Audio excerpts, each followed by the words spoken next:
Hi, Todd Mitten, Aircraft Sales Advisor here at Wild Blue. I wanted to talk today with you a little bit about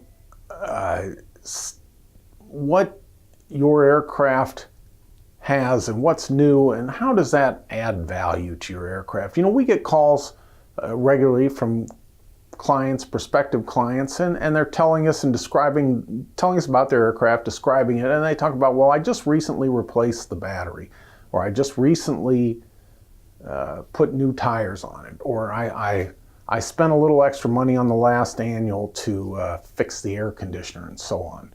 And these are all good and important items, but these are normal maintenance.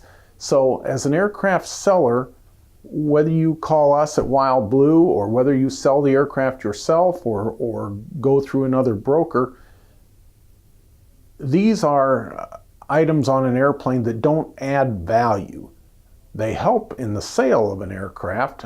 As a buyer yourself, you would like to know that the battery was replaced 6 months ago versus 3 years ago. But at the end of the day, that item will not add value to your airplane in terms of what you price it for sales.